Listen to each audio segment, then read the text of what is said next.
aqui, esse item eu não coloquei para vocês. Eu acho que nem prazo e multa. Se coloquei, ela deve estar meio que fora de esquadro.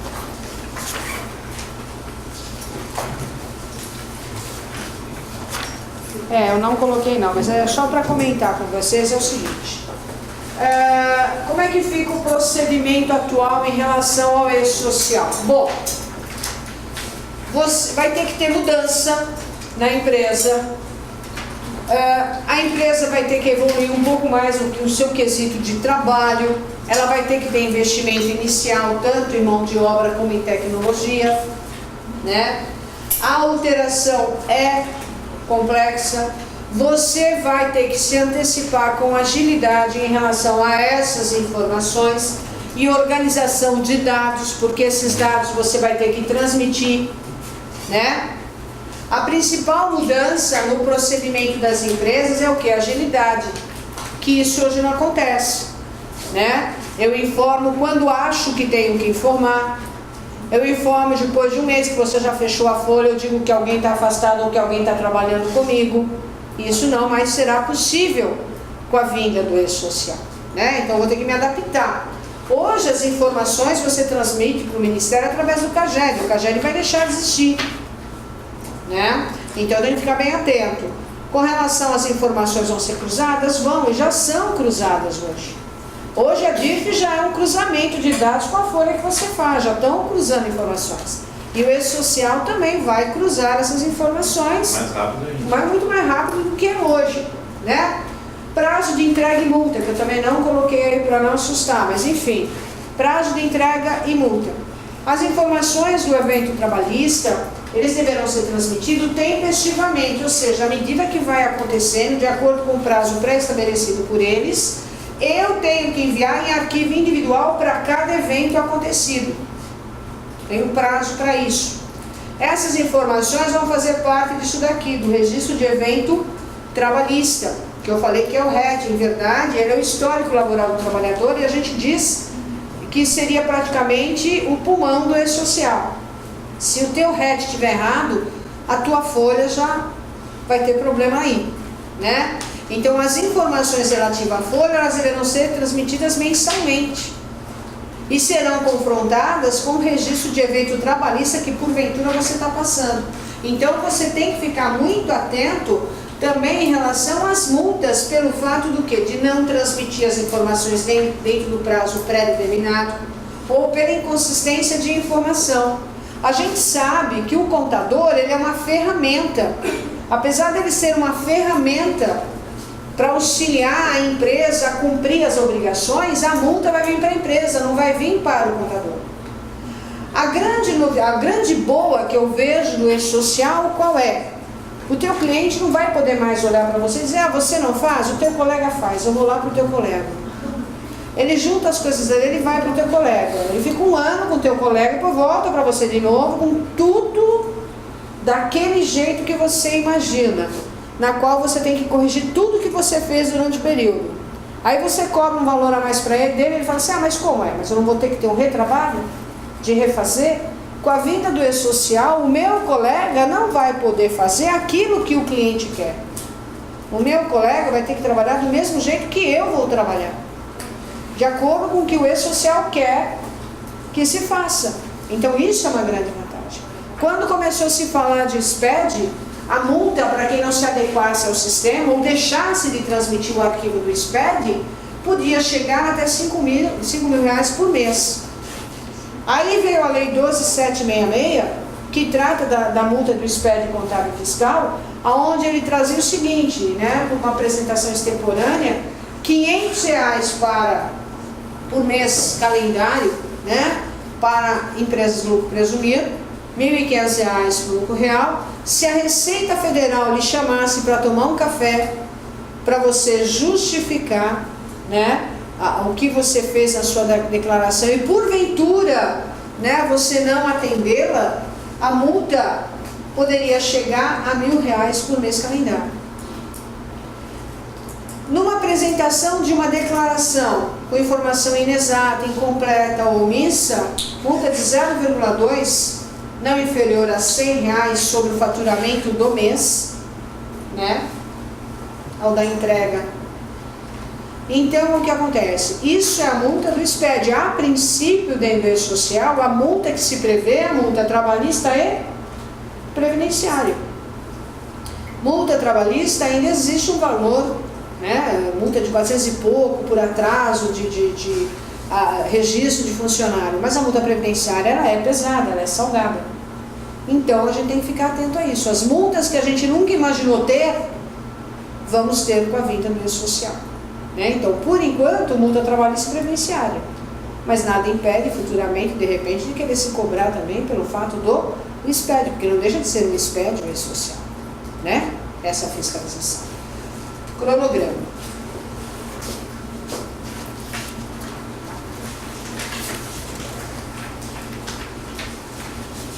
Estamos na página 13. Nós vamos caminhar um pouquinho, depois a gente... Então, vamos lá.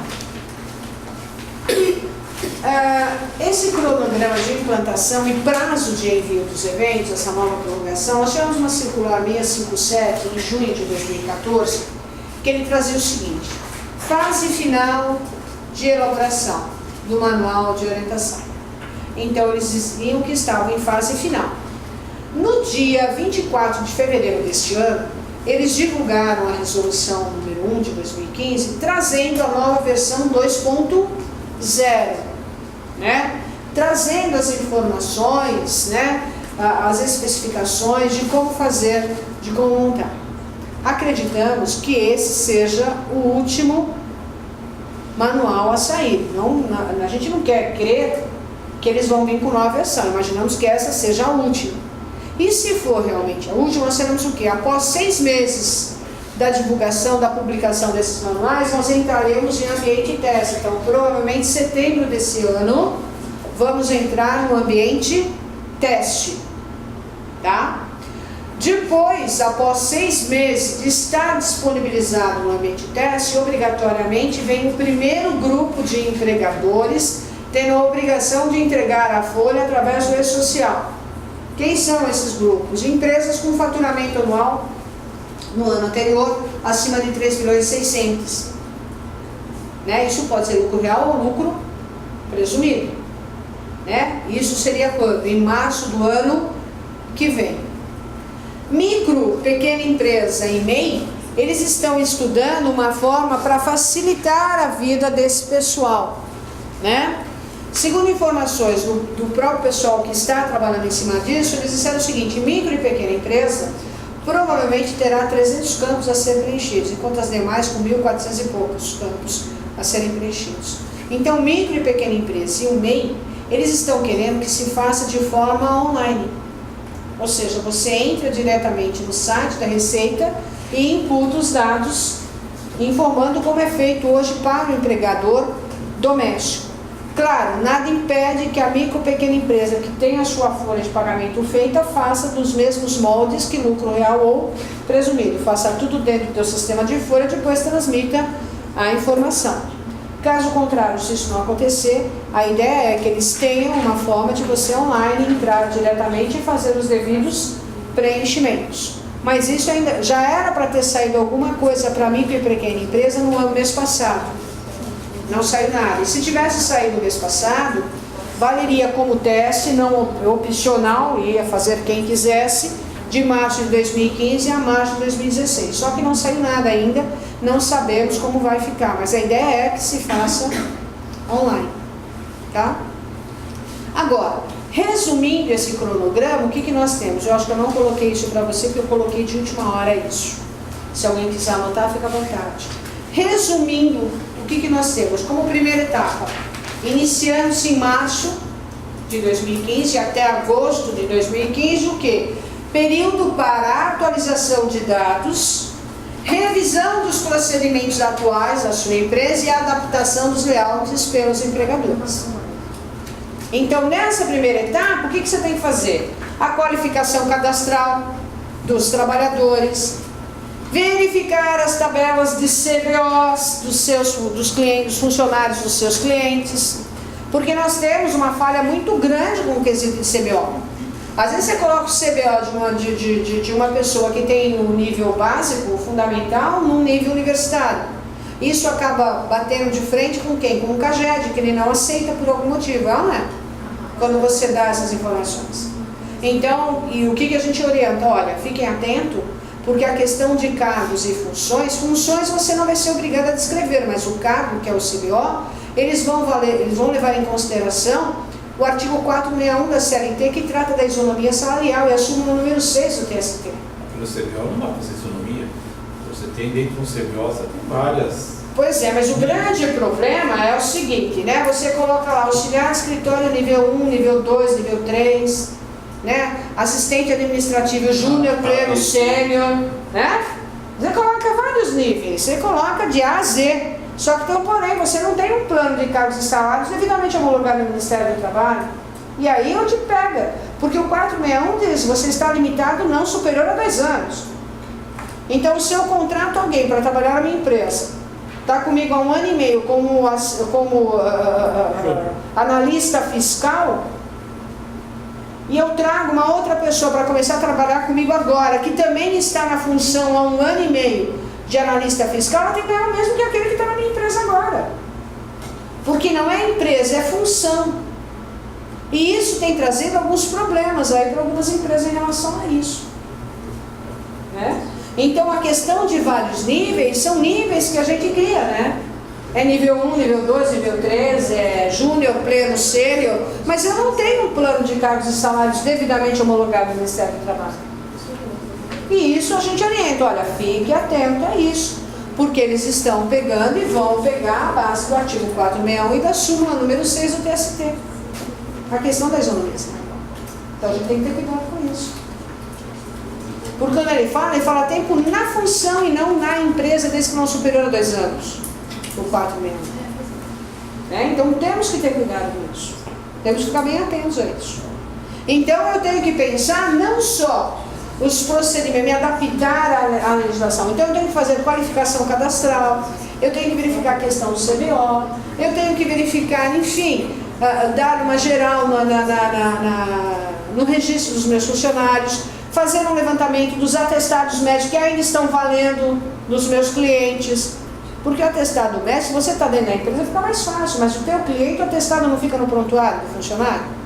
Então você precisa saber o que venceu, o que não venceu, porque obrigatoriamente você vai ter que informar. Então você tem esse prazo para se adequar, de março a agosto. E como nós estávamos conversando aqui, repete seu nome para mim. João estava falando, olha, ela estava falando, como é que eu faço a qualificação cadastral? O ano passado saiu, né, um link onde você podia entrar no DataPrev e fazer a qualificação cadastral. Só que eram feitos de 10 em 10, foi uma loucura, todo mundo fez, só que as informações que se davam, elas estavam furadas. Ou estavam certas e dizia que estava errado, ou estava errado e dizia que estava certa. Então eles tiraram do ar e ficaram, coisa que já era para estar saindo, já era para estar funcionando. A Caixa, por sua vez, soltou uma circular, que claro, eu não coloquei para vocês, eu coloco normalmente no curso, uma circular orientando, né, as pessoas que poderiam entrar pelo link, deram até o link da Caixa, onde você poderia fazer essa qualificação cadastral, através da conectividade social, que também não está funcionando. E segundo a informação do João, que a gente aprende muito também com vocês, é o que eu disse, né, logo no início, ele disse, olha, a Caixa disse que é só em julho, não é? Só em julho, que tal? Julho. Então tem uma julho e agosto. Agora imagina você, dependendo dentro do escritório contábil, que cada escritório tem a quantidade de clientes, cada quantidade de cliente tem a quantidade de funcionários. Imagina você tem que fazer esse levantamento todo. E você não faz só isso. Você faz outras coisas. E às vezes, dependendo, você consegue achar 2 pessoas no departamento pessoal no escritório contábil. Isso é um absurdo. Isso é um absurdo, porque não tem escritório que consiga trabalhar desse jeito. Com a vida do E-Social não vai conseguir trabalhar, não. Porque é muita coisa que se tem para fazer.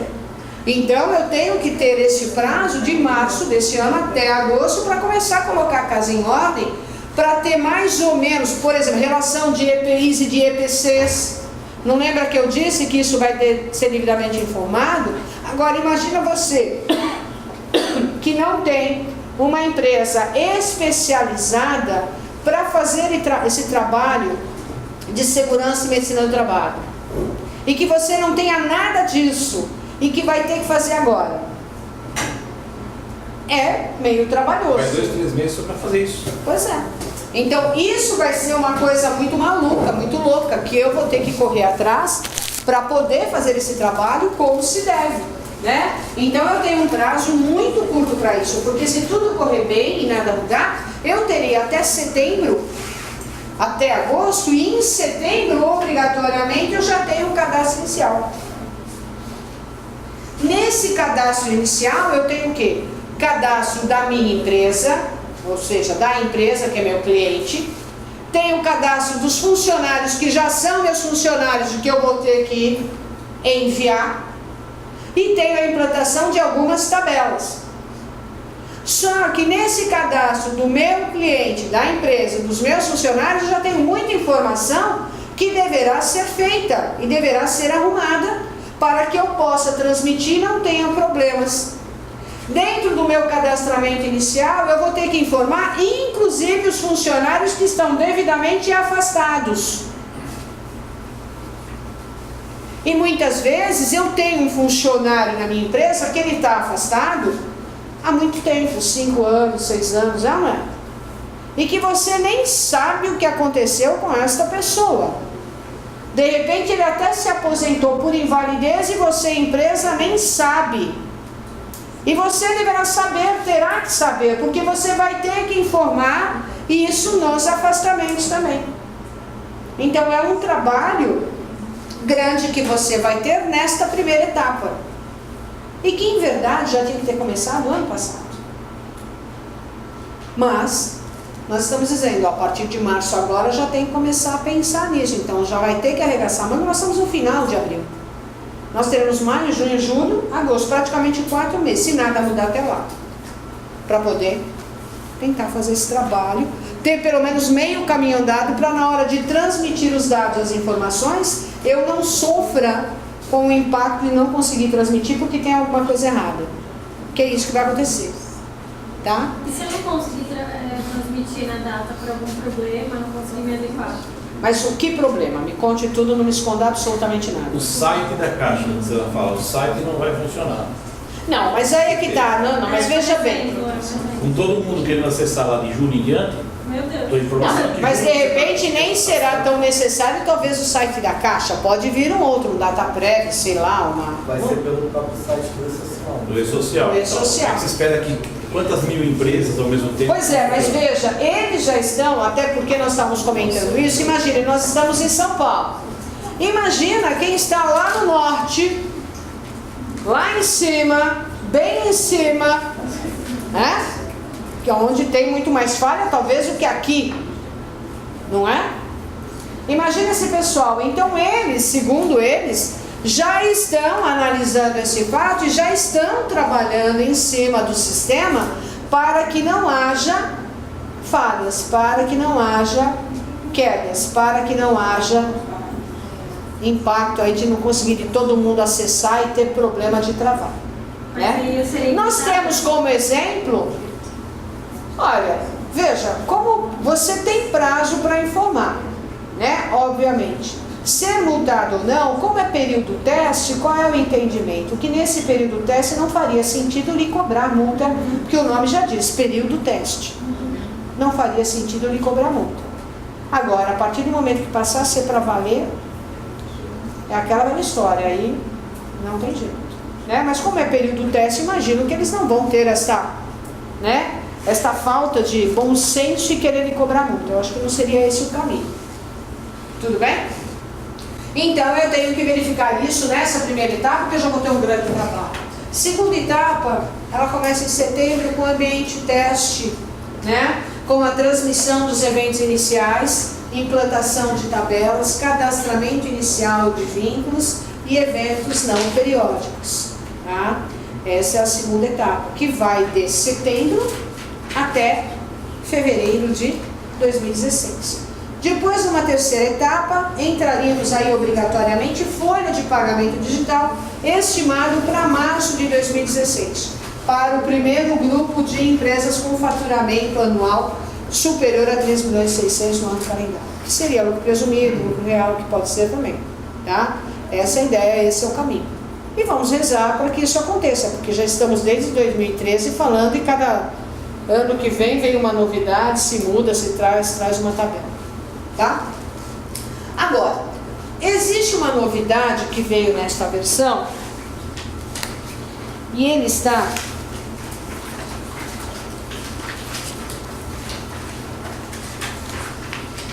na página 15. O que acontece é o seguinte: eles criaram adesão antecipada ao ex-social, né?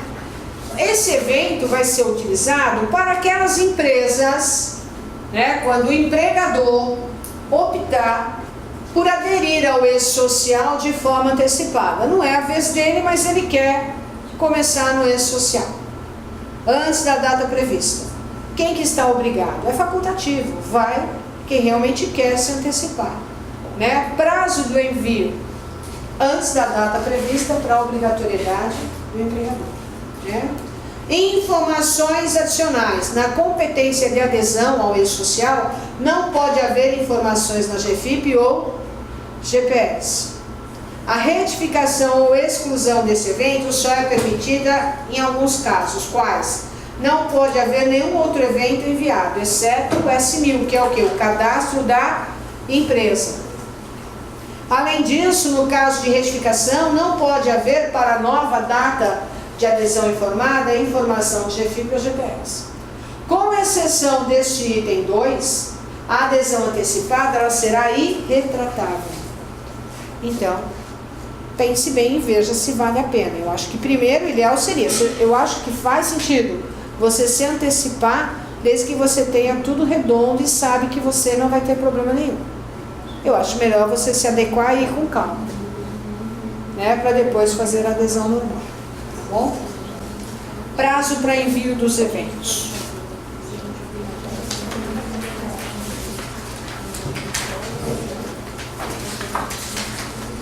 Página 14. Aquelas etapas eu coloquei na página 13 e 14, tá? Vamos lá. Na página 14, por exemplo, admissão. Vou ter que mandar a admissão desta pessoa até o dia anterior ao início da atividade laboral. Vamos imaginar que eu vou contratar alguém para trabalhar comigo a partir do dia 2 de maio. Vamos imaginar isso. Na segunda-feira. Ou no dia 4 de maio, que é uma segunda-feira, né? Porque dia 1 acho que é sexta, dia 2 é sábado. Eu citei segunda por causa da sexta. Poderia dizer que tem que mandar na sexta. Então vamos imaginar que porventura essa pessoa vai começar na segunda-feira comigo. Se eu não trabalhar, eu tenho que mandar até o dia anterior ao início da atividade laboral. Como eu não trabalho sexta e sábado, aliás, sábado e domingo, eu vou mandar na sexta. Posso mandar antes? Posso, de repente, vou imaginar que a pessoa vai começar a trabalhar comigo dia 4 de maio, mas hoje, dia 24 ou 27, eu já tenho toda a documentação, ok? Já tenho o exame admissional feito. Posso mandar hoje? Pode, sem problema nenhum. Miriam, mas eu tenho toda essa documentação no dia 2 de abril. Posso mandar? Pode. Não tem problema nenhum. Data de início marcada para o dia 4 de maio. Dia 4 de maio. Aí acontece o seguinte, chega no dia 4, a pessoa liga, ela não vem, liga e diz que não vai mais. Arrumou um outro emprego, não Na quer sexta-feira mais. anterior não vale emprego. Né? Ela não pode dizer isso, ela pode ligar, isso pode acontecer. Posso excluir essa admissão? Posso.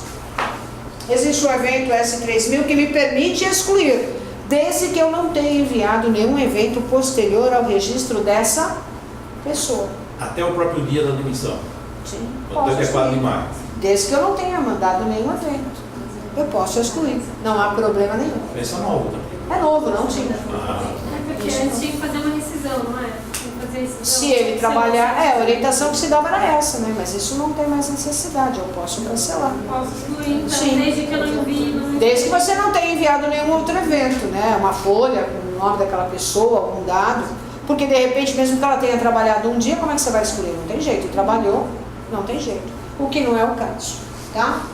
Aí eu tenho lá, CAT, comunicação. Eu vou enviá-lo no dia seguinte do acidente, no primeiro dia útil após o acidente, ou de imediato quando há o falecimento. Afastamento temporário e desligamento. Aqui eles estão dizendo que você tem até 10 dias da ocorrência. No caso de afastamento temporário, por auxílio doença, por acidente de trabalho, você tem que mandar até o dia 7 do mês seguinte da ocorrência. Então, por exemplo, a pessoa se ficou doente agora, dia 27, trouxe um atestado e disse que vai ficar 10 dias afastado. Eu tenho até dia 7 de maio para enviar o registro de evento trabalhista com a informação desse afastamento antes de enviar a folha. Esse é o prazo. Sou obrigada a informar todos os afastamentos, mesmo que seja de um dia? Para auxílio doença, eu só vou informar afastamentos de 3 dias para frente. Até 2 dias não há necessidade de dar essa informação. Porém, esse dia será contado caso o funcionário, dentro de 60 dias, se afaste por mais de 30 dias, mesmo que descontínuos, porque aí, pela mesma doença, porque aí eu terei que encaminhá-lo para a Previdência Social. Aí você diz assim para mim, Miriam, mas como é que eu vou fazer esse controle do afastamento ser a mesma doença? Porque na maioria das vezes não vem no CID. Porque o CID, na verdade, obrigatoriamente você coloca em caso de acidente. No caso de doença, você coloca com aval do funcionário, não é? Então, o que a gente orienta? Ou pelo menos sempre orientávamos. Faça o seguinte, verifique a especialidade. Todos os atestados foram de neurologista. Todos os atestados foram de cardiologista. Todos os atestados foram de ortopedista. Então, é a mesma atividade. Aí você fala assim, pois é, Miriam, só que toda regra tem exceção. Ele me trouxe um atestado de clínico geral. E agora? E agora que você pega esse funcionário e encaminha para o médico do trabalho. Eu não disse a você que você tem que ter um programa de controle médico de saúde ocupacional? Uma empresa especializada para fazer essas análises? Então você encaminha ele para o médico do trabalho. E o médico do trabalho que vai definir se é a mesma doença ou não, se é o mesmo problema ou não. Para você poder encaminhá-lo para a Previdência ou não. Né? Porque a regra agora não é mais 15 dias, é 30. 30 dias por conta da empresa, a partir do 31º dia, Previdência Social. Né? Então temos que ficar atentos a isso. Então, no quesito afastamento, eu tenho até 10 dias da ocorrência, desde que esses 10 dias não ultrapasse o dia 7. Desligamento, ele colocou como base o artigo 477 da CLT, que é o prazo que eu tenho para fazer o pagamento. No caso do desligamento, aviso prévio trabalhado, a comunicação tem que ser feita no primeiro dia após o término do cumprimento do aviso, desde que esse primeiro dia não ultrapasse o dia 7. E no caso do aviso prévio indenizado também, eu tenho até 10 dias a contar da data da notificação, para poder informar. Tá? Tudo bem? Alterações. Que tipo de alteração eu posso ter aqui? A alteração cadastral e a alteração contratual. Dissídio, alteração contratual. Mudança de endereço, alteração cadastral. Casou, mudou o nome, alteração cadastral. Eu vou ter que fazer. Então eu tenho prazo. Eu tenho que fazê-lo e informá-lo até o envio do evento, até o envio da folha, até o dia 7. Funcionária casou agora dia 25. Obviamente mudou de nome. Eu tenho até o envio da folha, que é até o dia 7 no mês seguinte, para mandar essa informação no registro de evento, que é a alteração cadastral. Desde que ela tenha feito essa mudança onde? Na Receita Federal. Mas ela casou e foi viajar, não foi na Ah, sim, todo mundo diz isso. Ela casou, foi de lua de mel, foi viajar. Isso não é problema seu. Não é problema da empresa, isso é um problema dela. Ela tem que me trazer essa informação para eu poder passar. Mas ela não trazendo a folha depois da festa. Eu não consigo, porque o que acontece? Se eu mandar o cadastro dela, tá, o CPF dela, não consigo corrigir. Né? Não consigo alterar. É uma Mas alteração você alterar o cadastral. nosso cadastro depois que ela alterar a receita. Só posso alterar depois que ela alterar na receita. Enquanto isso, ela continua falando de solteiro. Pois é, se a Receita não pegar também, né? Tem isso também, tem essas coisas. Mas isso eu acho que é possível resolver. Os ASOs, atestados de saúde ocupacional, periódico, mudança de função, retorno de afastamento, tenho que enviá-los até o dia 7 do mês seguinte, ao da ocorrência. Aviso prévio eu só vou informar o que for trabalhado. O indenizado não há necessidade de informar, só o trabalhado. Por quê? Porque eles querem confrontar a data do aviso com a data do desligamento. Evitar o aviso prévio com data retroativa. Exclusões. As exclusões é aquilo que eu falei, né? Eu dei uma informação, o funcionário não quer mais trabalhar, então vou ter que excluí-lo da informação que eu dei. Tenho que mandar até o envio da folha. Condição de trabalho diferenciada, nós já falamos o que é, né? Apresentamos para vocês quais são as condições, então eu vou ter que passar essas informações. Só que essas informações só ocorrem quando houver alteração de informação. Estabilidade, essa estabilidade saiu do sistema. Até então, você tinha a obrigação, antes da versão 2.0, você tinha a obrigação de informar estabilidade início e fim, né? Então eles tiraram, e acharam por bem tirar. Por quê? Porque justamente não faz sentido isso, porque a partir do momento que eu lanço lá que a pessoa está de licença maternidade, eu já sei que ela tem estabilidade. A partir do momento que eu informo que ele se afastou por acidente de trabalho, pela Previdência Social, já sei que ele tem estabilidade. A partir do momento que eu informo que ele está afastado por ser dirigente sindical, né? Então eu já sei da estabilidade. Então não há necessidade da informação, tá? Trabalho sem vínculo. Quem são os trabalhadores sem vínculo aqui? São diretores não empregados, estagiários e os trabalhadores avulsos. Quem são os trabalhadores avulsos? São aqueles que são intermediados ou pelo sindicato da categoria ou pelo órgão gestor de mão de obra. Por exemplo, alguém que trabalha no Porto de Santos, limpando navio, carregando, descarregando navio, muitos deles são trabalhadores avulsos e o trabalho dele é intermediado pelo órgão gestor de mão de obra. Na CEAGESP, de repente tem pessoas que carregam, descarregam o caminhão. Essas pessoas são trabalhadoras avulsas, são intermediadas por quem? Pelo sindicato da categoria. São trabalhadores sem vínculos que deverão obrigatoriamente ser informados. Reintegração. Essa reintegração, de acordo com a orientação deles, só será informada aquela que for por uma decisão judicial, né? A pessoa foi embora, aí depois de um tempo resolveu entrar com uma ação contra a empresa porque estava grávida. Não é assim? Aí o juiz determina, estabelece aí a reintegração dela. Então, obrigatoriamente, eu vou informar. Tudo bem?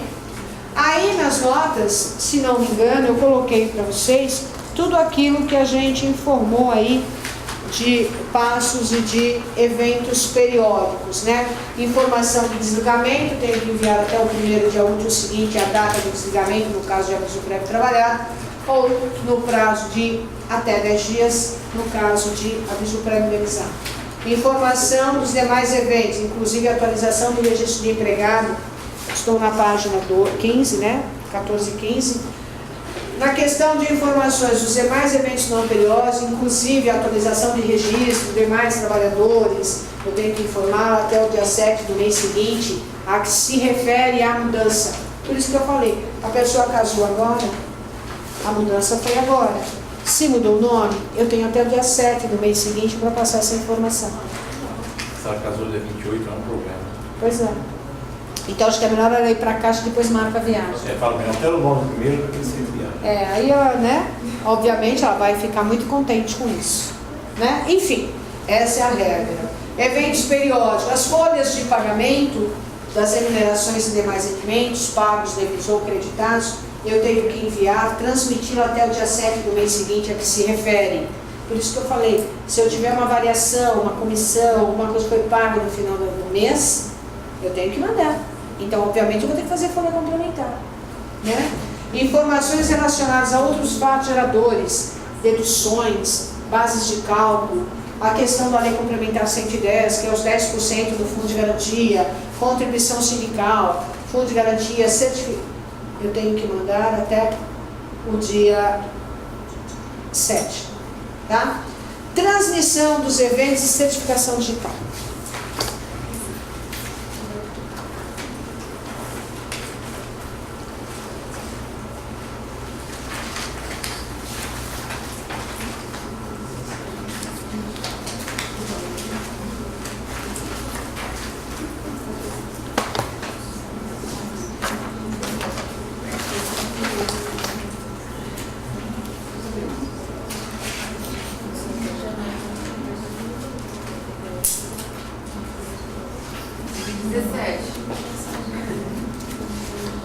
Pedi para a pessoa me fazer isso, ela colocou fora da página. Página 17, gente, dá uma olhadinha aí.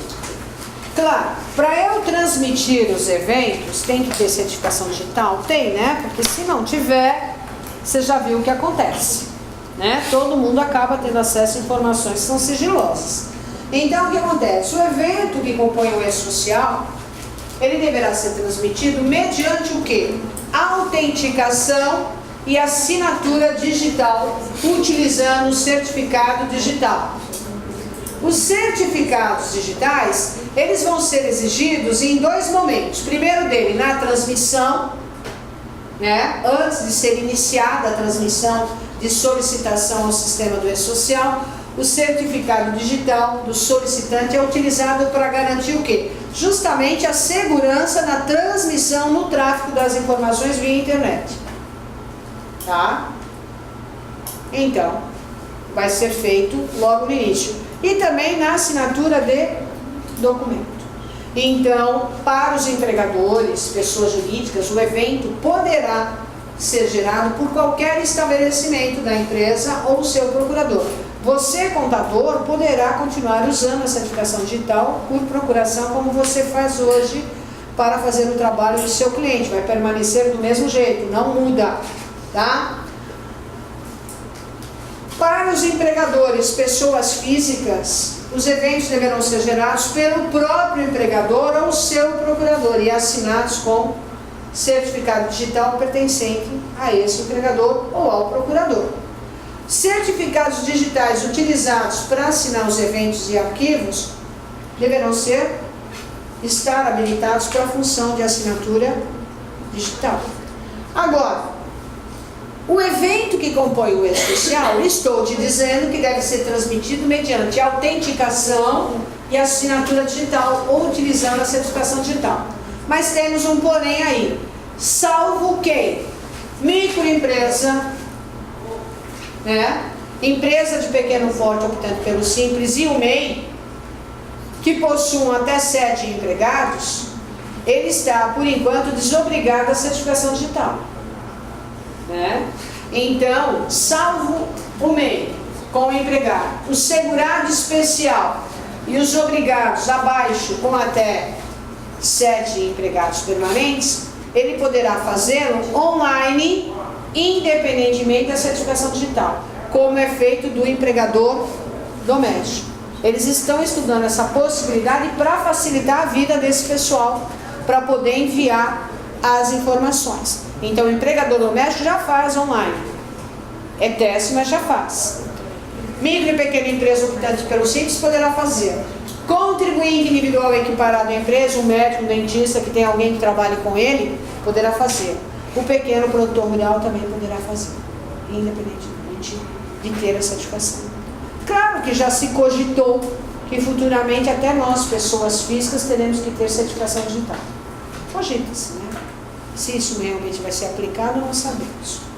A transmissão e a assinatura poderá ser feita por procuradores, como você faz hoje. Né? Você tem a procuração para poder trabalhar com a certificação digital do teu cliente, não é assim? Então você poderá fazê-lo sem problema nenhum. Tá? Agora, o RET. Volta um pouquinho, gente. Uma pessoa colocou meio que fora de ordem. Página 11, RET. Tudo bem até aqui? Esse registro de evento trabalhista, isso é uma das novidades do e-social, né, trazidas pelo e-social, que é um documento que será feito E ele será um retrato da vida do trabalhador, do empregado dentro da empresa. Tudo que acontece com o empregado, ele vai fazer parte desse registro de evento trabalhista. Aí vai estar o que lançado? Admissão, férias, licenças, todas as informações relativas a cada trabalhador. Então, aviso aos navegantes, você, empresa, terá um grande trabalho inicial de passar, né, o banco de dados dos seus funcionários para o molde do RET. Né? Por quê? Você vai ter que fazer muito antes do E-Social entrar. Só que esse banco de dados ele tem que ser o quê? Devidamente atualizado. Então eu começo atualizando o quê? O cadastro de cada trabalhador, que é o bendito CPF, é o PIS, é o nome da pessoa, é a data de nascimento, né? Porque o endereço tem que estar devidamente atualizado, né? Tudo isso eu tenho que levantar antes de começar, para na hora que eu tiver que transmitir esse cadastro inicial, eu não tenho uma surpresa de não conseguir transmitir porque tem dados com falhas. A Caixa Econômica, ela peca um pouco nisso. Às vezes você coloca o nome da pessoa é Antônio da Silva e Souza. A Caixa lança Antônio Silva Souza. Ela tira o da, tira o e, tira o... Não sei a troco do que, mas ela faz esse tipo, ela tem esse tipo de postura. Então teremos que verificar tudo isso, né? Corrigir antes.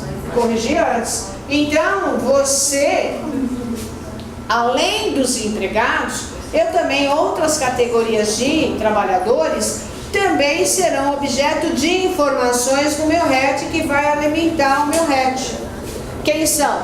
São os trabalhadores avulsos, são os dirigentes sindicais, são os estagiários que efetivamente deverão ser informados. Trabalhador sem vínculo, né? Também, né? Diretor sem vínculo. Cooperados. Vou ter que informar, a cooperativa vai ter que informar quem são os cooperados. Né? Por quê? Porque a gente sabe que tem muita cooperativa de fachada. Então eles realmente pegarão e querem saber quem são elas. Tá? Quem não é incluído no RET? Não será incluído no RET aquele trabalhador sem vínculo que não se enquadra na obrigatoriedade de se informar na US 2300. Essa tabela de evento S 2300 é o trabalhador sem vínculo, início dele na empresa. Quem é esta pessoa? Né? É aquela pessoa, por exemplo, dirigente não sindical, trabalhador avulso portuário ou não, estagiário, diretor não empregado, cooperado, servidor público, indicado para conselho ou órgão administrativo, membro do conselho tutelar e trabalhadores cedidos.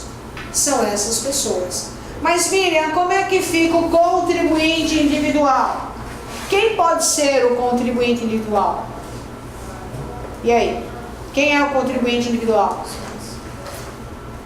E aí, gente? O autônomo? Tinha... Você era suco de maracujá, deu sono no pessoal? Assim. Mas é autônomo? Eu tenho a figura do autônomo e do empresário, não é? Não são categorias de contribuintes individuais perante a Previdência Social? Essas pessoas serão informadas, mas serão informadas aonde, gente? No evento S1200. Quando eu informar a remuneração desse trabalhador, para a correta identificação desse trabalhador, ele não vai estar no RET, mas eu vou informá-lo de que maneira? Obrigatoriamente, vou ter que colocar o nome dele, data de nascimento, CPF dele, porque a Receita vai controlar essa informação. E eu coloquei para vocês uma pergunta aí.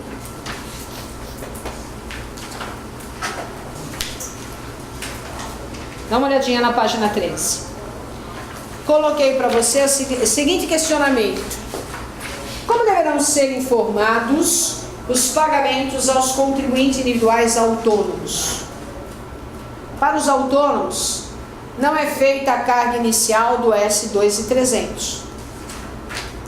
E serão informados? Porque ele é eventual, né? Sim. No layout S1200, remuneração, no mês em que forem pagos. Os dados requisitados junto ao valor serão o nome, CPF, o número do NIS, que vai ser o NIT dele, enquanto autônomo, a data de nascimento e o código do CBO. Então a Receita, apesar dele não estar datado no registro de evento, um cadastro dele, ela, por outro lado, ela vai verificar esta figura autônoma prestando serviço para você. Então, por isso que vai ficar muito complicado você ter um autônomo que todo mês presta serviço para você. Vai chamar a atenção da Receita. Porque a empresa tem esse hábito de criar essa possibilidade. Então, ele não estará no REG, mas ele estará sendo informado na tabela de evento S1200. Tudo bem? Tá? Identificadores.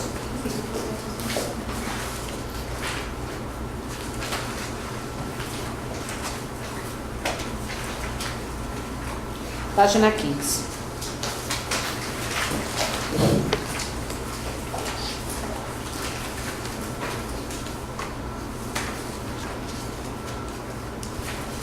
Na questão da identificação, eu tenho lá identificador, empregador, empregado, enfim, a partir da vinda do ex-social, os empregadores PJ, eles serão identificados pelo seu CNPJ. E as pessoas físicas que contratam trabalhadores para prestarem serviço para você, serão identificados pelo seu CPF. Só que temos um pequeno porém. Normalmente a pessoa física, quando ela contrata um trabalhador, um médico, um dentista, ele tira o número de SEI, certo? Para fazer o registro, para recolher RGPS, para recolher a GFIP, com o número do SEI. Esse SEI deixará de existir. Com a vinda do E-Social, ele deixará de existir. Esta pessoa física terá que fazer uma nova inscrição. E essa inscrição ela fará no que chamará cadastro de atividade da pessoa física, que será um número sequencial acoplado ao número de CPF dela. Ela vai poder usar o número de SEI? Não, vai deixar de existir o número de SEI e ela terá que fazer um novo cadastro, no cadastro de atividade da pessoa física. Ele será um número sequencial junto com o seu CPF. Agora, a pessoa física, ela fará a sua inscrição. Mas eu também tenho SEI no quesito construção civil. E é por ali que eu sei se a previdência foi paga, se não foi, para saber se eu posso te dar, fechar a questão da construção. No lugar da matrícula do SEI, nós teremos o que? CNO. Só que aí a gente tem uma diferença. Se porventura existirem obras que estão em andamento e já começamos no E-Social, esse número permanecerá, não posso cancelar. Eu vou mudar só a nomenclatura. Ele vai passar a ser CNO, até porque não poderia cancelar. As obras que vierem a acontecer posteriormente à vinda do E-Social, não será mais SEI, sim Cadastro Nacional de Obras, o CNO. Tá bom? Agora, o grande problema ele está onde? Aqui, nos trabalhadores. Porque, por sua vez, o trabalhador ele será identificado pelo seu CPF, por isso que o CPF tem que estar devidamente correto, e pelo NIS. Porque não será mais PIS, não será mais PASEP, não será mais NIT, será NIS. Não muda muita coisa, muda a nomenclatura. Então será o NIS. Agora, claro que o CPF e o NIS, ele tem que bater com o quê? Com o CNIS. Verdadeira sopa do que tem. Justamente. Ele tem que bater com o CNIS, que é o Cadastro de Informação Social. Cadastro Nacional de Informação Social. Se não bater, por exemplo, eu mandei os dados do CPF e do NIS do funcionário. Na hora que eu fiz a transmissão, eles verificaram que está não batendo, não está constante com o CNIS. Não vou conseguir transmitir o cadastro desse funcionário. quem usa toda a transmissão, porque você vai fazer a transmissão em bloco, né? Sim. Então você cadastra todo o cadastro. A Uma empresa princípio, como meu amigo lá que administra, são 3 mil funcionários, né? Lá? É. Não, são 3.500. Ah, não, 7 não é mil? 3 mil, é 7 E mil. ele fala rindo que são 7, né? Sem contar isso, eu estou falando de empresas SAP.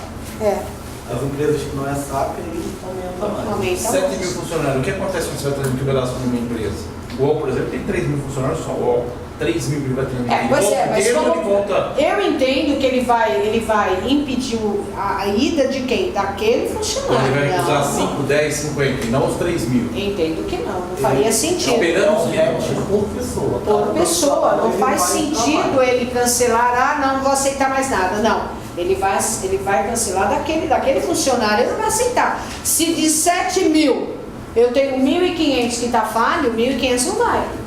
Não, se Só que tiver tem um- já é problema. Já é? Não consegui fechar a folha de pagamento. Justamente, porque o que acontece? Eu tenho um que não bateu. Eu mando os demais. Mas o meu problema é minha folha depois. Que eu não consigo fechar a folha porque falta um.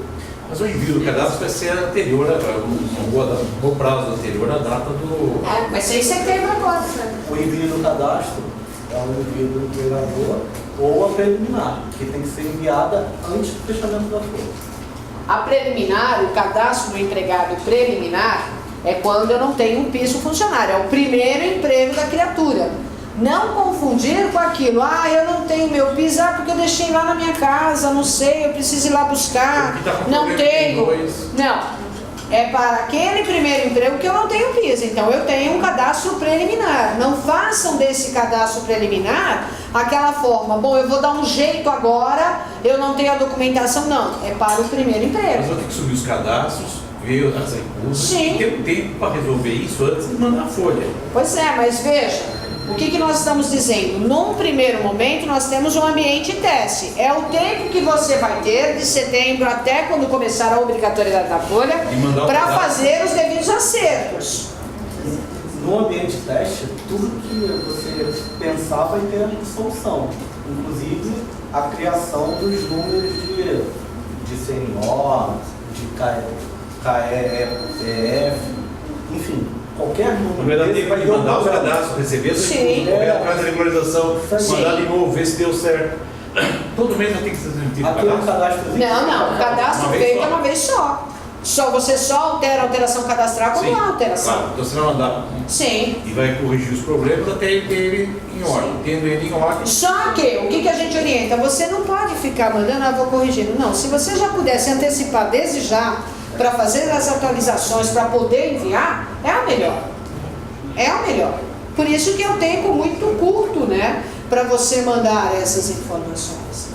Tanto é que, havendo inconsistência dessas informações, você tem que encaminhar o funcionário para o órgão onde tem essa inconsistência. e não é na mesma hora que ele resolve. Muitas vezes vai demorar. Pois é, agora, o funcionário é uma das orientações finais que eu dou, é que você tem que encaminhar o funcionário e dizer para ele da responsabilidade que ele vai ter de te passar esses dados. Porque se ele te passar um dado errado, eu não consigo enviar o cadastro dele. Se eu não conseguir enviar o cadastro dele, eu não faço folha. Se eu não fizer folha, o povo não recebe salário. Se não receber salário, não paga a conta. Pronto, em 3 tempos ele resolve. Porque o que acontece? Quando você manda um funcionário para uma caixa econômica, ele chega lá e vê aquela fila. Pega a senha 1.200 e lá vai.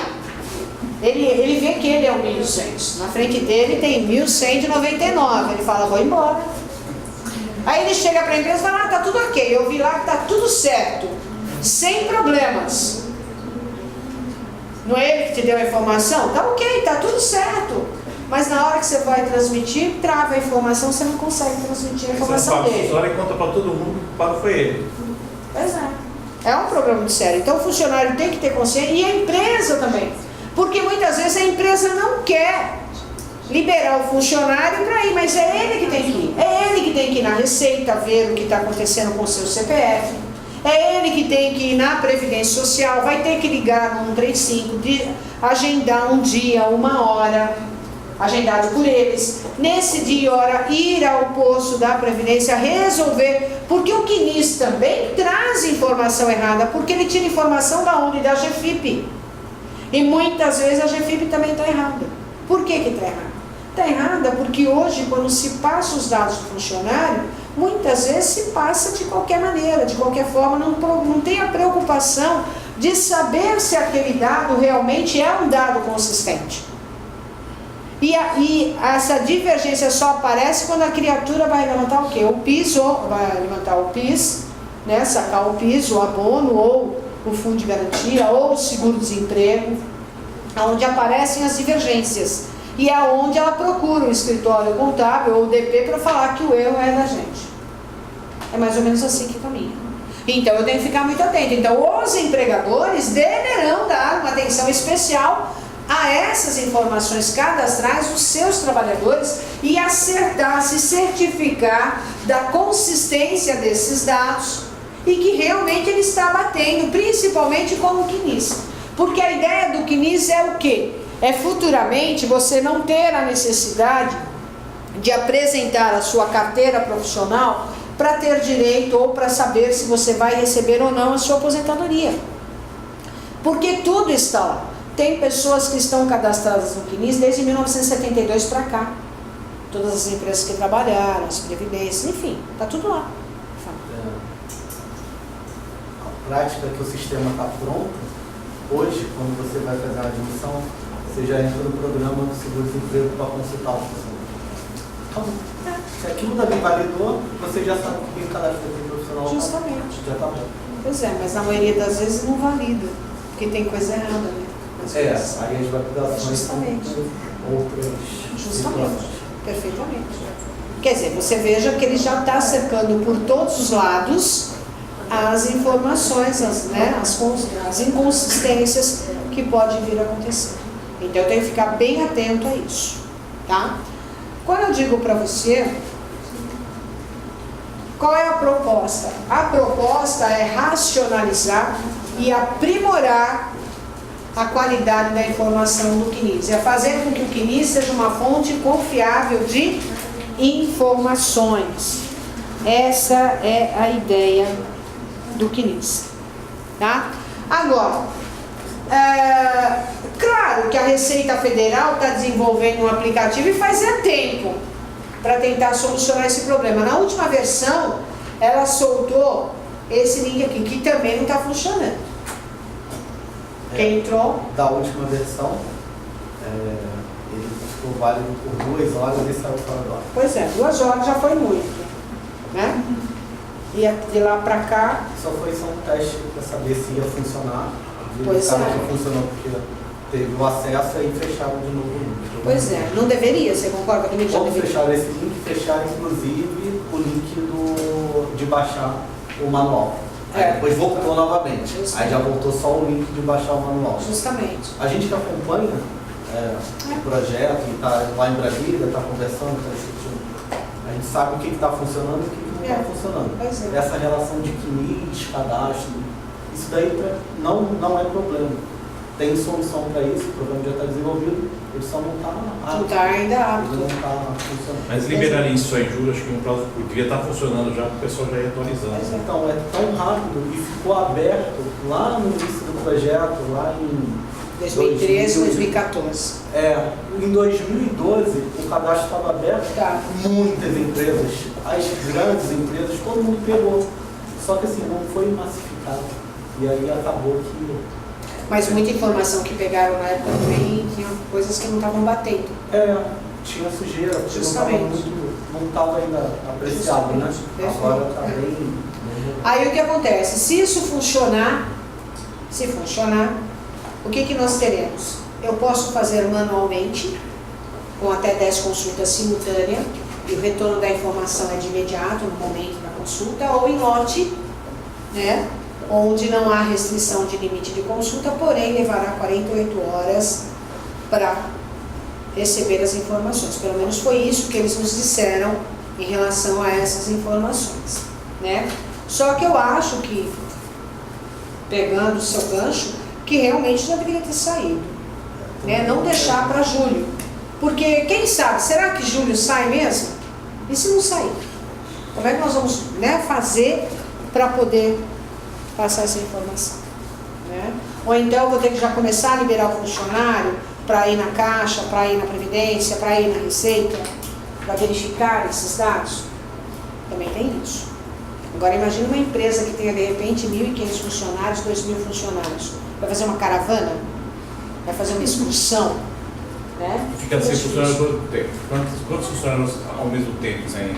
Justamente, isso é um problema meio sério, mas é o funcionário que tem que ir. Tá?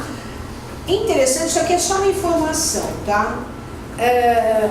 A Caixa, ela começou ano passado, ano retrasado, falava assim, olha, vai lá na Previdência que a Previdência resolve o seu problema de PIS. A Caixa falou, não, como? Eu, Previdência, vou resolver problema de PIS. Não tem nada a ver com isso, é questão Caixa. Então, o que ela fez? Através desse link, ela disponibilizou e permitiu, na época, que o cidadão fosse, né, através desse link, possuísse um número de identificação social. Fizesse lá a sua inscrição, sua própria inscrição junto à Previdência Social. Só que, o fato dele fazer isso, ele tinha que pegar esse número e levar na Caixa para validar. Só que tem um porém. A bagunça é tanta da Caixa Econômica que umas validavam, outras não sabiam nem o que era. Mais ou menos assim.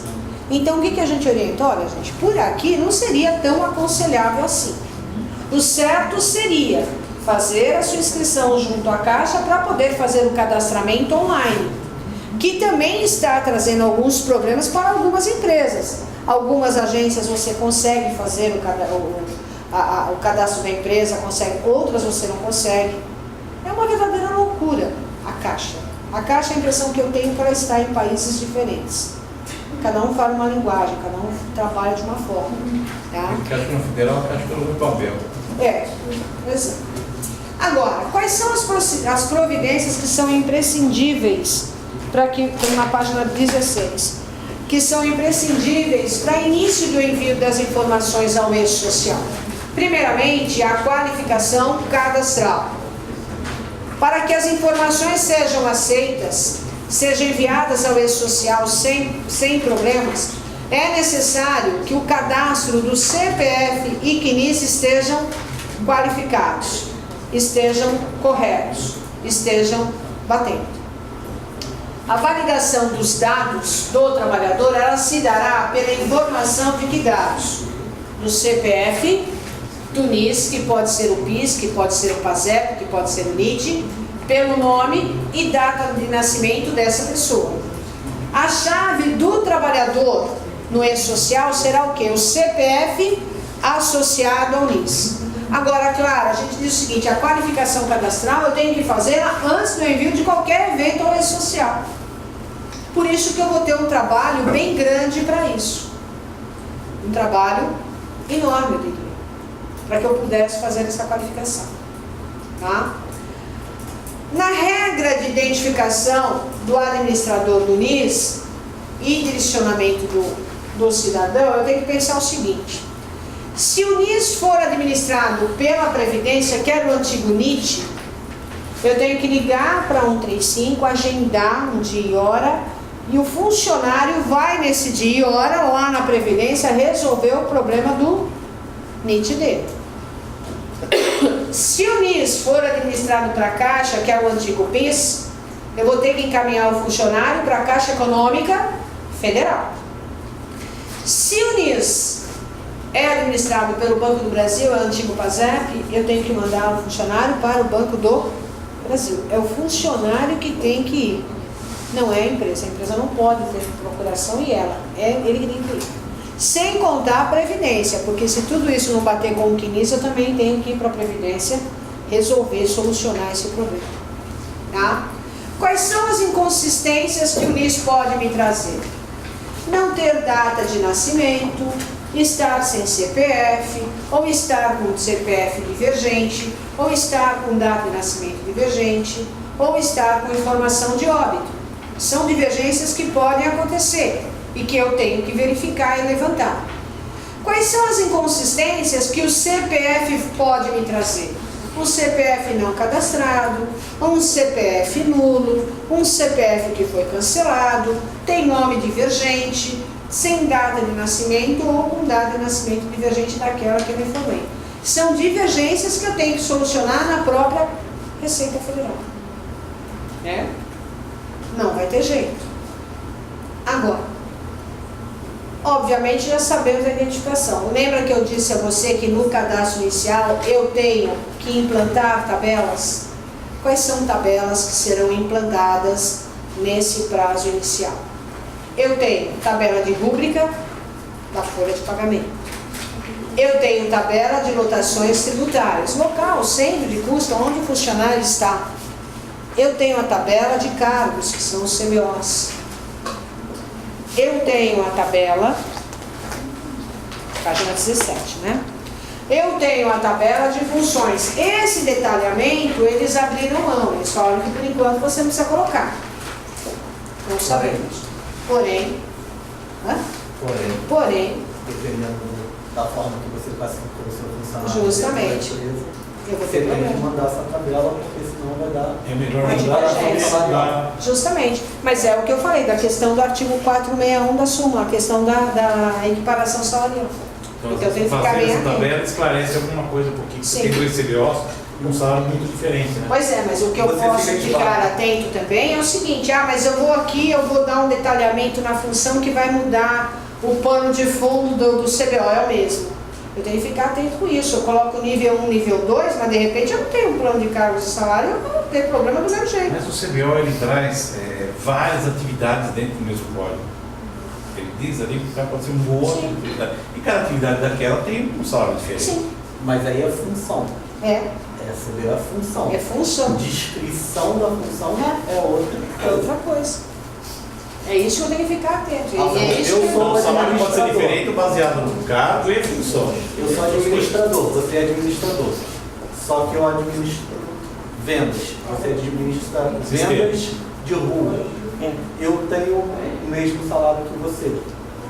Só que existe um outro vendedor que também é administrador. E ele tem um salário maior.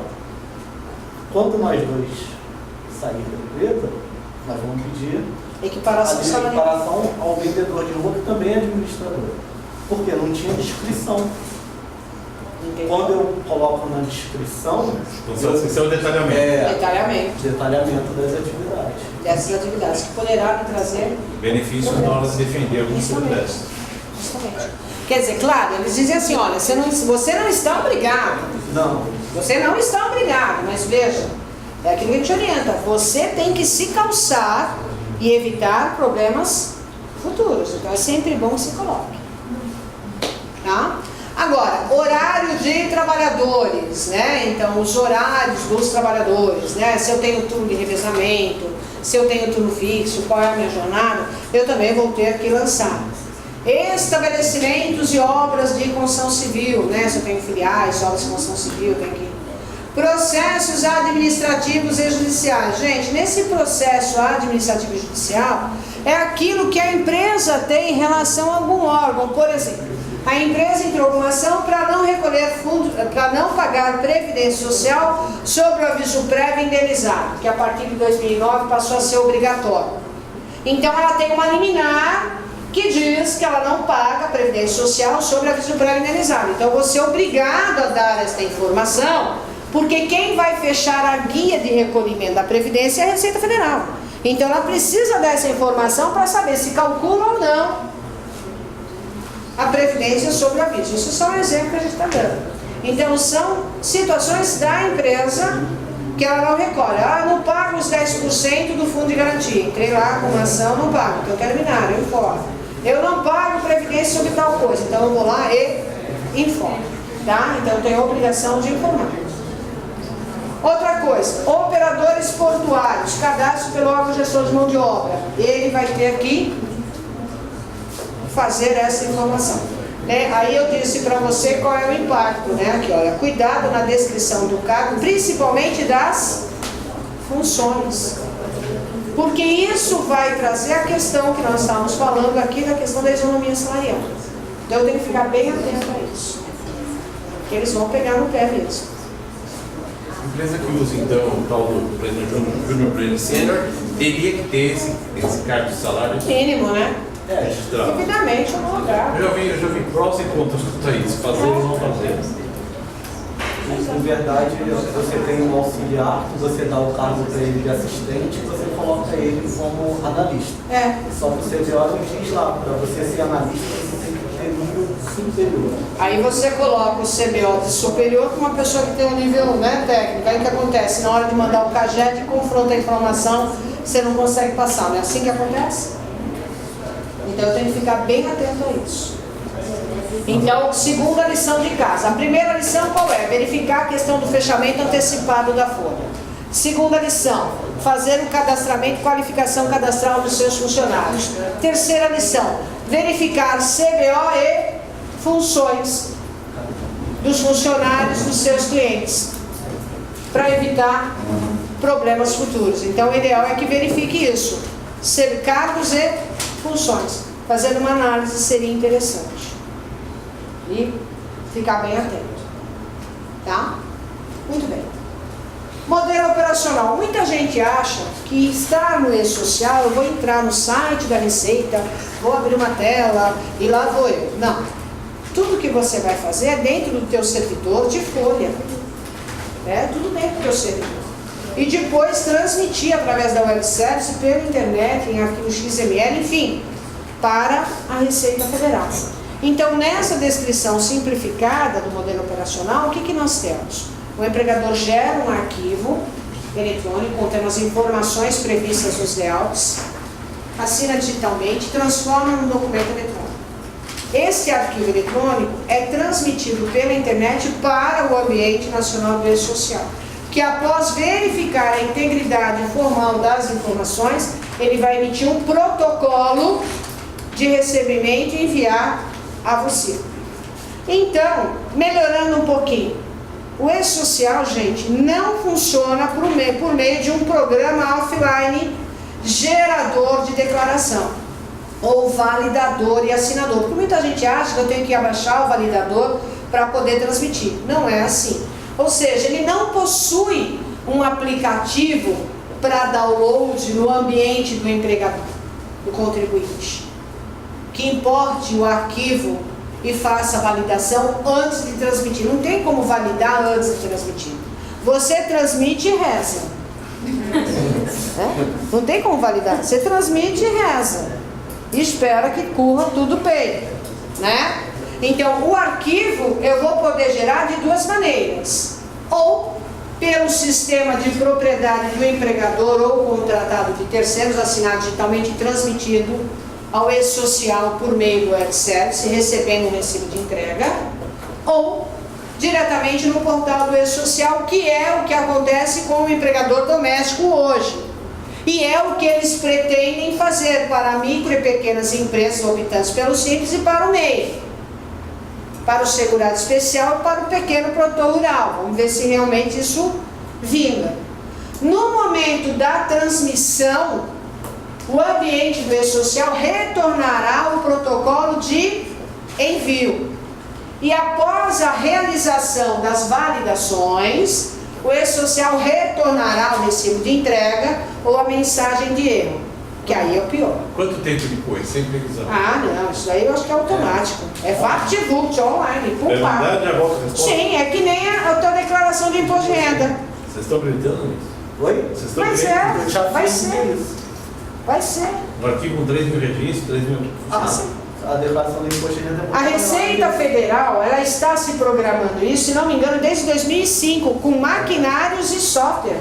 Em 2009 a gente começou o projeto da Homologanet. Em 2009 a gente começou. Não é?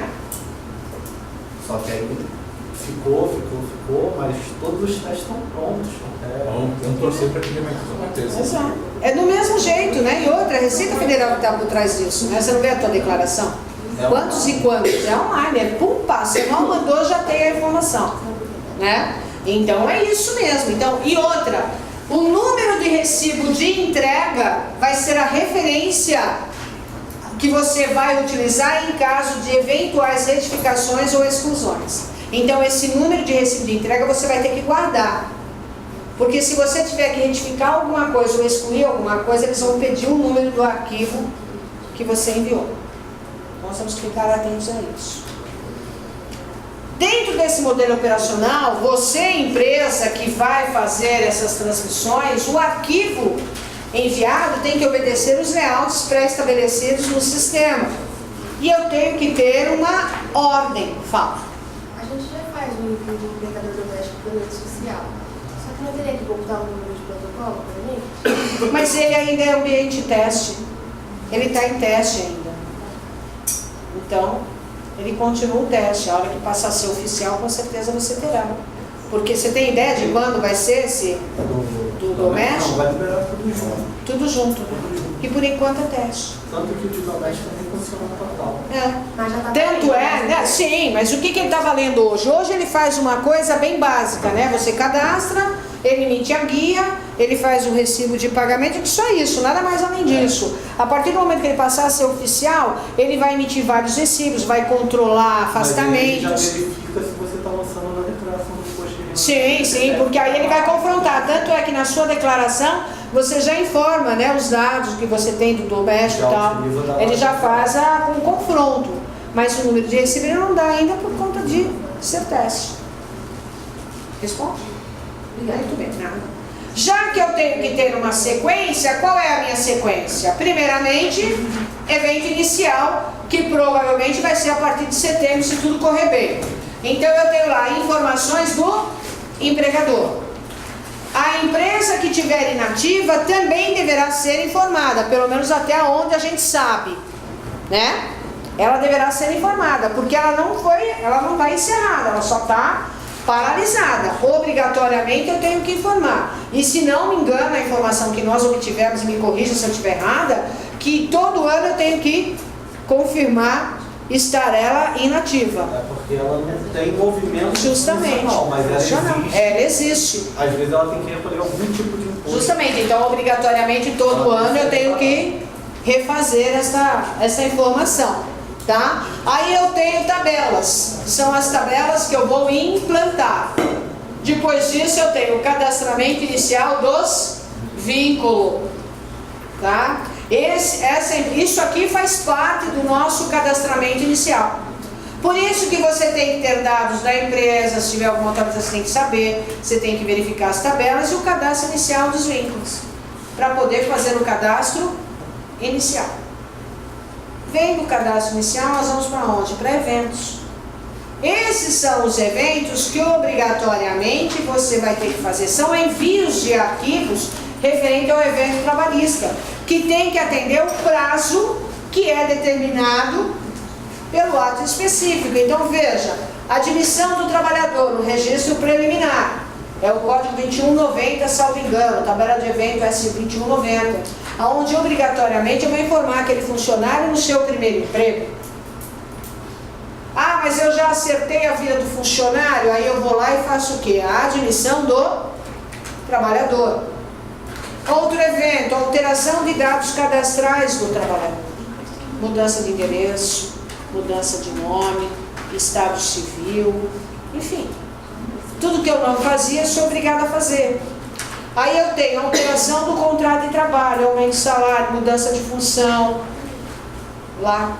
O CAT, a comunicação de sem trabalho, monitoramento da saúde do trabalhador, são os atos que obrigatoriamente eu vou ter que informar. E não se esquecendo que no meu cadastramento inicial, eu vou ter que informar os funcionários afastados ou não. Aqueles que estão afastados, eu também vou ter que indicar no RET, no Registro de Evento Trabalhista, o afastamento temporário dele. Se ele está afastado por doença, por sem trabalho, aposentadoria por invalidez, licença, maternidade, vou ter que já dar informação. E os asos dessas pessoas que estão valendo, também vou ter que informar no monitoramento da saúde do trabalhador. Então você veja que é um trabalho grande que a gente tem, que não é só lançar. Eu tenho que pegar informações que são válidas ainda. E o duro é pegar isso tudo com o meu cliente, fazer com que ele me passe isso em tempo real, para que eu possa informar. Tá? Aí eu tenho lá Afastamentos temporários, alteração e retorno, porque veja, se houver uma alteração de afastamento, eu tenho que informar o retorno daquele primeiro afastamento, informando o segundo afastamento. Como assim, Miriam? Imagine que a pessoa está grávida, mas ela está numa gravidez de risco. Num primeiro momento ela se afasta por auxílio doença. No meio do caminho ela vem a ter o bebê. Então eu vou ter que baixar o afastamento de auxílio doença e lançar um novo afastamento de licença maternidade. E tudo isso em tempo real, né? Outra coisa, condições ambientais do trabalho, exposição a fator de risco, aquelas informações que nós falamos da parte de segurança e medicina do trabalho, que o médico do trabalho, o engenheiro vai fazer isso, e é com base nessas informações que você vai alimentar. Porque não é você que tem a capacidade para isso, né? Infelizmente é o médico, o engenheiro que tem que passar essas informações para que a gente alimente. Aí eu tenho aviso prévio, cancelamento de aviso, dei um aviso. Posso reconsiderar o aviso? Posso. Mudou alguma coisa com o E-Social? Claro que não. Do mesmo jeito que eu dei, eu posso cancelar essa informação. Cancelamento de aviso, ela acontece em dois momentos. Ou é por escrito, no meio do caminho, ou acaba o aviso e o funcionário continua trabalhando comigo, que seria o tacitamente. Então não há necessidade de anotar. Então cancela-se. Reintegração, já falamos. Desligamento, né? Tenho que informar, é um evento. Trabalhador sem vínculo, início, alteração contratual ou término desse contrato. E também exclusão de evento, que é o S3000. Tudo bem? Isso faz parte de eventos. Aí nós vamos partir para onde? Para a folha. A folha de pagamento vem a remuneração dos trabalhadores, um arquivo para cada trabalhador, né? E nessa remuneração dos trabalhadores, acho que não coloquei aí, existem o que você vai informar: remuneração paga, informações complementares, como por exemplo a questão da desoneração da folha, quando ele é parcialmente desonerado, que você faz o cálculo do percentual parcial de desoneração para que seja feita a apuração da previdência. São informações que vão aqui. Passadas as informações, o encerramento da folha, ele será feito automaticamente pela Receita Federal, que automaticamente, segundo eles vão gerar uma confissão de dívida, caso a empresa deva, porque infelizmente nós temos situações que a empresa deve previdência, deve fundo de garantia, então automaticamente já vai sair a confissão de dívida, porque eles querem o quê? Fazer com que exista um parcelamento unificado, pelo menos essa é a ideia da Receita, tá? E além disso, emitir o documento de arrecadação. A ideia é um DARF único para Previdência e Imposto de Renda. A ideia, em verdade, era no início, se não me engano, você deve ter ouvido uma guia para fundo, era DARF para Fundo, Previdência e Imposto de Renda, um DARF único. O DARF já tem até a numeração. Tá?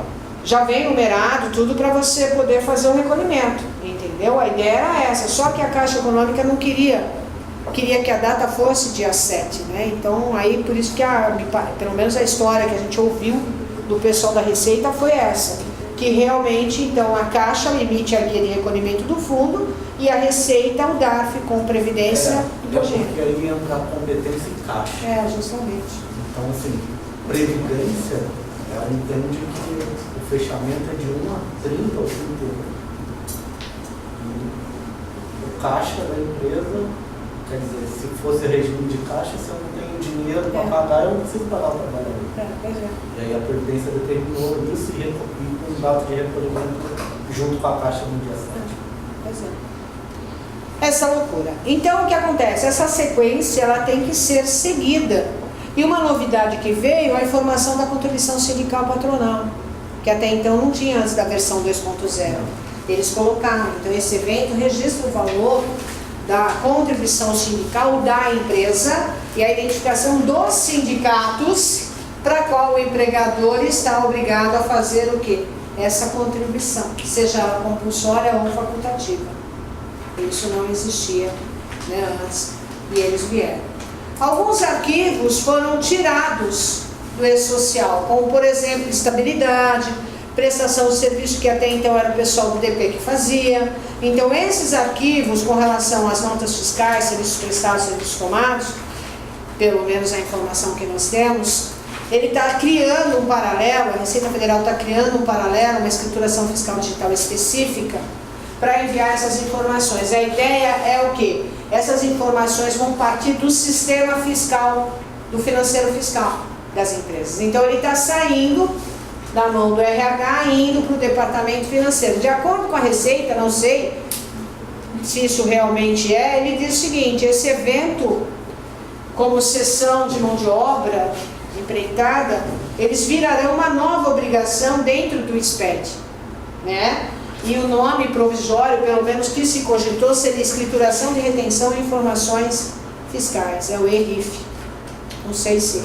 Esse daí deve vir junto com o ID Brasil e junto com o Bloco K. O Bloco K, né? Que vai ser para o financeiro fiscal, né? É, financeiro fiscal, mas está ligado com o E-Social, exemplo, Sim. o caminhoneiro. Exemplo, o caminhoneiro. Ele sai da empresa pelo registro do caminhão no ID Brasil. Eu sei a hora que ele saiu, quantas horas ele rodou, onde está a mercadoria. Com o Bloco K, na hora da entrega, fecha o registro e fecha a folha de pagamento junto com o E-Social. Justamente. É isso aí. É, só simples Então, assim. se vocês acham que o E-Social não vai funcionar, esquece. Vai funcionar. Não, foi o que eu disse no início que você não estava. Quem acha que o E-Social não vai pegar, ele já pegou. A tendência não é para trás, é para frente. E eu brinco com o pessoal, falo, gente, quem está por trás disso é a Receita Federal. Né? Se fosse uma Caixa Econômica, se fosse o Ministério do Trabalho, mas a Receita, O né? pensamento mais não é nem no E-Social, é nos blocos que estão mais à frente que vai interligar com Justamente, que vai interligar com essas informações. Justamente. Então, quer dizer, eles estão nos cercando por todos os lados, não tem por onde. É o que eu disse logo no início, que estão sendo fiscalizados não os PJs, nós também, pessoas físicas, estaremos. Porque a questão do E-Social já é meio caminho andado para a nossa declaração de imposto de renda também. Já sai automático. Justamente. Entendeu? Qual é a vantagem do E-Social, se é que tem vantagem depois de tudo que nós estamos falando aqui? Primeiramente, eliminar a GFIP, deixar a DIRF, a RAIS, CAGED, livro de registro, a comunicação do Acidente Trabalho, o PPP, enfim, GPS, fazer com que tudo isso esteja onde? Dentro do próprio sistema do E-Social, evitando que você preencha isso tudo de uma vez. Né? Claro que tudo isso não vai deixar do dia para a noite, entendo eu que vai ser gradativo. Conforme a coisa vai funcionando, vamos deixar de preencher, né? Agora, dentro do portal do empregador doméstico, hoje nós temos o quê? Em caráter experimental. E nesse caráter experimental, por que é experimental? Porque temos algumas coisas que não foram definidas também para o doméstico ainda. Como, por exemplo, fundo de garantia, requer regulamentação, que não foi ainda. Outra coisa do doméstico, o salário família. A PEC trouxe o direito ao salário família. Mas aí está a briga, quem vai pagar o quê? Cogitava-se que o empregador, claro, ele teria que pagar, além dos 12 mais 4% para o fundo do salário família. Aí resolveram mudar a ideia, fazer com que esses 12 fosse reduzido para 8 e o que sobrasse fosse para o salário família. Só que isso ainda está sendo estudado, quer dizer, depende para poder, fora outras coisas que ainda dependem de regulamentação.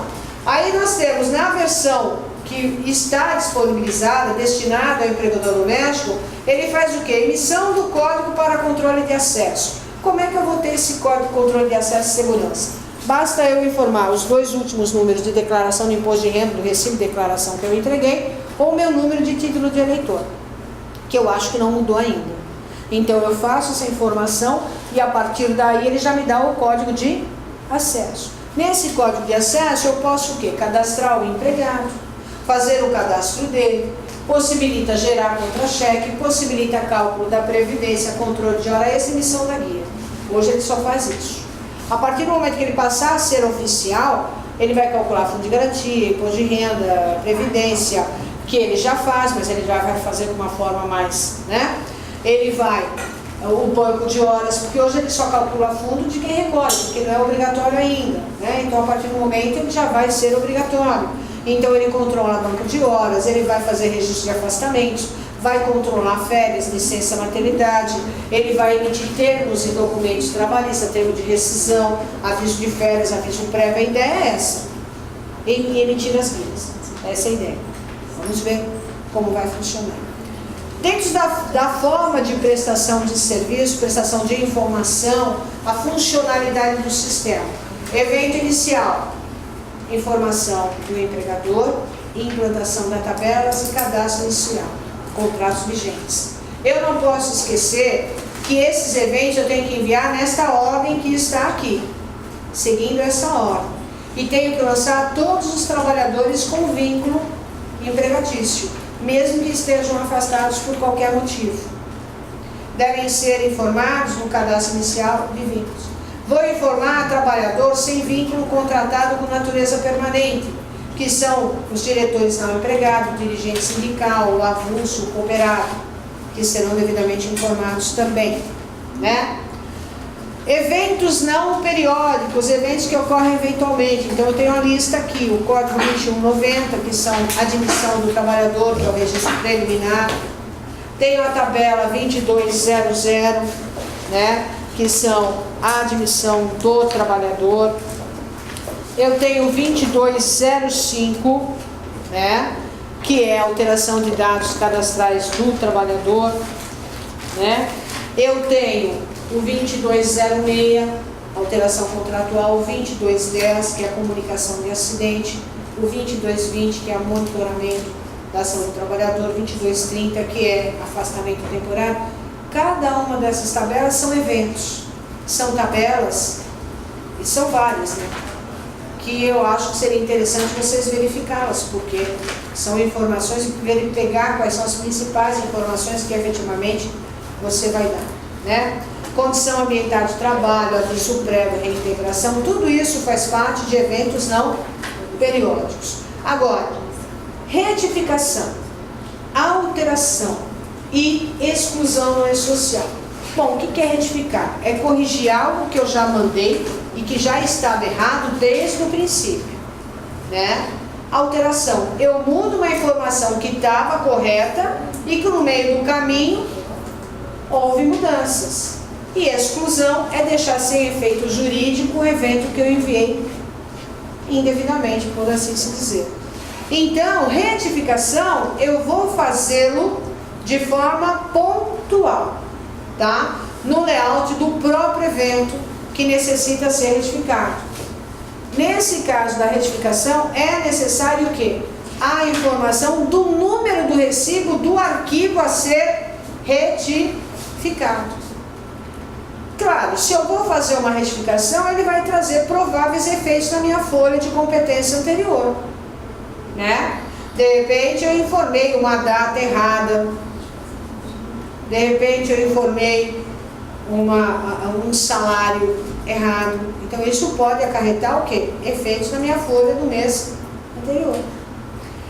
Exemplo de retificação. Vamos imaginar que um trabalhador foi admitido para começar a trabalhar comigo em 1º de agosto de 2014. Na hora que eu fui preencher o evento S2200, eu coloquei lá a data de 1º de setembro de 2014, está errado.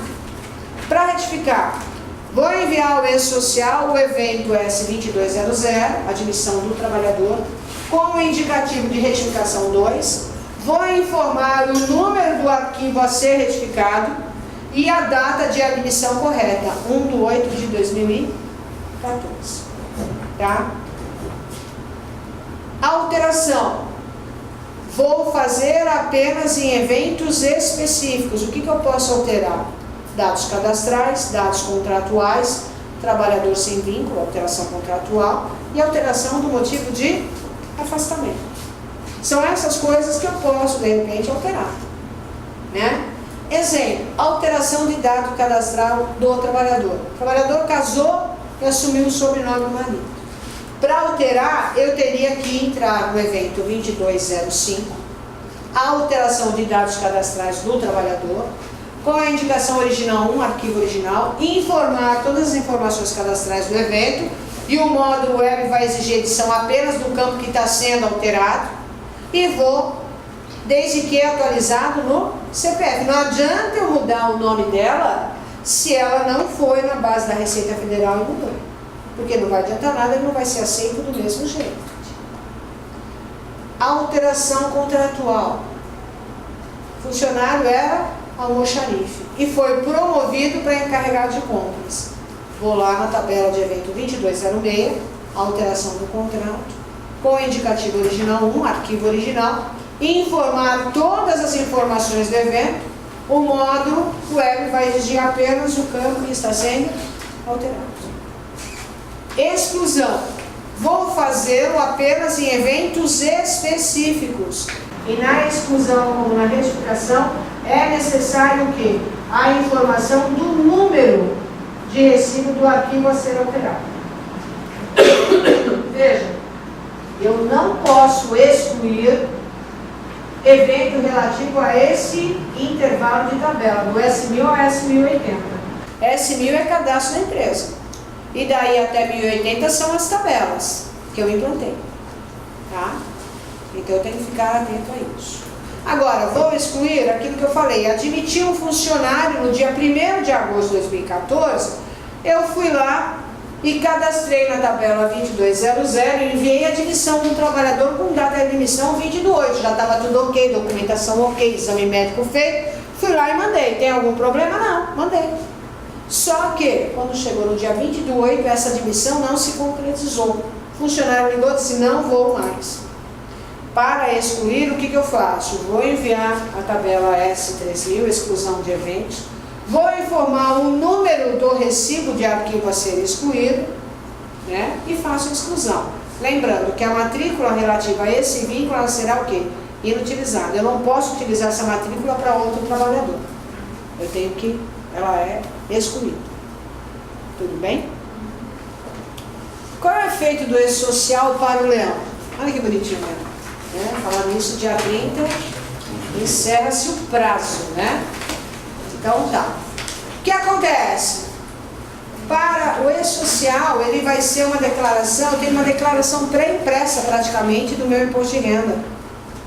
É meio caminho andado da minha declaração. Outra, ele vai ter uma integração das informações do E-Social com a malha da pessoa física. Outras simplificações. Um único documento de arrecadação, um DARF. Pagamento de vários tributos em um único documento. Numerado e emitido pela internet. E gradualmente será extinto o que? A minha GPS. Compensação, pedido de restituição, reembolsos. Vou fazê-lo através do perda de conta. E a ideia é termos um parcelamento unificado. Tá? E qual é o reflexo do E-Social para o Fundo de Garantia? Geração da guia de recolhimento do fundo no ambiente da Caixa e disponibilizar para você para pagamento na rede bancária. Então, por isso que eu disse, eu quero ver se a Caixa vai conseguir em tempo real, ao mesmo tempo que já fecha a folha, ela já ter acesso, eu ter condições de emitir essa guia. Do jeito que a Caixa é um pouco, eu diria que atrapalhada, né? Eu espero que isso consiga. Eu sei que a Caixa está cortando um 12 com a Receita Federal, porque a Receita Federal está em cima, cobrando dela essa iniciativa, né? E a gente sabe que a Caixa tem umas certas dificuldades aí em questão de emissão de guias. Tá? Novos serviços que eles vão disponibilizar para você. Geração automática da guia, modernização nos meios de recolhimento do fundo, cálculo automático dos encargos. Porque me disseram assim, pois se eu não conseguir pagar a Previdência Social e o Imposto de Renda na data pré-estabelecida, não vai ter problema nenhum. Você vai conseguir emitir uma outra guia com juros e multa. Da mesma forma será para o Fundo de Garantia. Você conseguirá ter essa guia com os encargos calculados. E a consulta, né, de impedimento, a certificação, né, o parcelamento e outros serviços na internet através da conectividade social. Pelo menos essa é a ideia. Pontos de atenção para o E-Social. Conscientização organizacional a partir dos gestores. Ou seja, você vai chegar no teu escritório contábil, conversar, né, com o dono da empresa, né, passar para ele o que ele vai ter que se organizar, ele vai ter que entender que ele não pode mais falar amém para o que o seu cliente quer, ele vai ter que entender que temos que praticar e trabalhar em conjunto, em equipe, porque a ideia do E-Social é isso, é a junção do contábil, do fiscal, da trabalhista e previdenciária, né? Então tem que ter essa união de trabalho. Reciclagem e conhecimento da legislação, porque é o que eu disse, vocês, escritório, não são digitadores, vocês são consultores, e como tal, tem que conhecer o que vocês estão fazendo e falando, porque se vocês não conhecerem a legislação, ninguém mais vai conhecer. Como é que vocês vão passar para o teu cliente com segurança o que tem para ser feito? Mudança no perfil do profissional de RH, né? Relevância no papel do contabilista como agente de mudança, que nós estamos aqui para mudar, nós não somos nem entregadores de dados, muito menos arquivadores de documentos. E revisão no processo interno de cada empresa com foco nessa integração. Essa é a ideia. Senão vocês não vão conseguir chegar a lugar nenhum. Sugestões das atividades imediatas em face da implantação do E-Social. Claro que até setembro muita coisa pode acontecer, e depois que acontecer, muita coisa vai continuar acontecendo. Então, o ideal é participar de treinamentos, participar de palestra, para adquirir conhecimento sobre o assunto, procurar se organizar melhor, estudar pelo menos os 44 layouts, identificar aquele que a empresa está obrigada a atender, porque de repente a empresa não está obrigada a atender alguns layouts, né? Identificar a pessoa dentro do teu escritório responsável por cada layout e encaminhar para ela o layout, solicitando dela um plano de ação para atendê-lo. É plano de guerra, mais ou menos, né? Enviar uma comunicação formal para o responsável legal pela empresa e seus gestores, informando para ele o que é o E-Social, as informações que a empresa está obrigada a passar, o prazo que tem que ser passado, e coloca do lado a multa, caso não faça.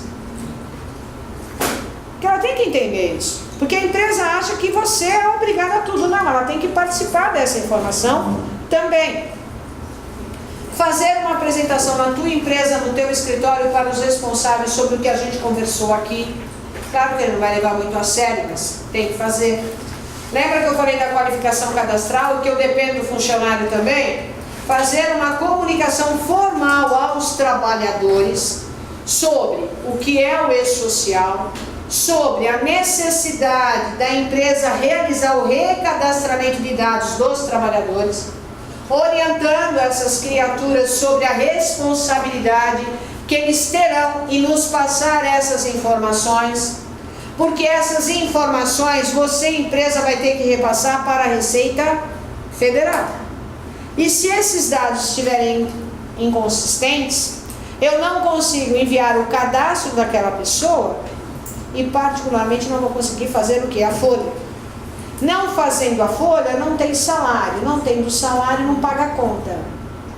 É mais ou menos assim que a gente tem que conversar com o trabalhador. Eu tenho uma justificativa melhor. Diga.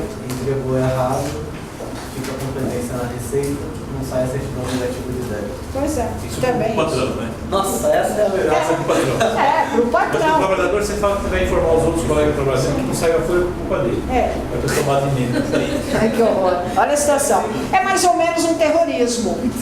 Né? Mais ou menos um terrorismo. Né? Então esse item 6 é de extrema importância. Porque aquilo que eu falei, o funcionário chega lá na Receita Federal, vê aquela fila. Você acha que ele vai ficar na fila? Ele olha para aquilo, vira as costas, vai embora. Aí depois de 3 horas, 4 horas, quando chega, senão ele vem no dia seguinte, olha, tá tudo ok, hein? Verifiquei, tá tudo certo. Mas nem entrou, nem verificou, nem nada. Então ele tem que ter consciência disso. 7, 8, 9. Distribuição e controle de recebimento do formulários de coleta. Tudo que você pedir para a empresa, tudo que a empresa passar para você, por escrito. De preferência. Porque se você só fala, ele vai falar, mas você não me falou isso, eu não sabia, eu não ouvi. Então, por escrito. A atualização dos dados do sistema. Nós estamos falando, revisar CBO, revisar função, cadastro dos trabalhadores, revisar tudo. Revisão de tabela de rúbrica como base a tabela do sistema do E-Social, porque é aquilo que eu falei, será feito um deparo do que você tem para o atual. E lembrando que a minha fase de criação de tabela de rúbrica vai acabar. Não tem como eu ficar criando coisa que não existe, porque se eu criar, minha folha não vai. Revisar a questão daquilo que nós tratamos da bendita ajuda de custo, porque para ter ajuda de custo na minha folha, em contrapartida eu tenho que ter no meu registro de evento a transferência definitiva do funcionário para um local diverso do contrato dele. Se isso não acontecer, eu não consigo transmitir minha folha, porque tem essa inconsistência. Revisão do CBO e descrição das atividades, né? Trabalho básico. Revisão do CPF e do NIS, data de nascimento, em confrontar com a Receita Federal e com o CNIS e atualizar o sistema. E fazer uma organização de dados dos exames médicos que ainda estão valendo, dos riscos ambientais, dos equipamentos de proteção individual e coletivo. Faça esse controle num sistema à parte, porque depois você vai ter que gerar arquivo com isso. Então é melhor que você tenha esse controle agora para poder passar depois. Ficou certo ou não? É mais ou menos isso. Tá? Essa é a ideia do E-Social. Fica o meu e-mail.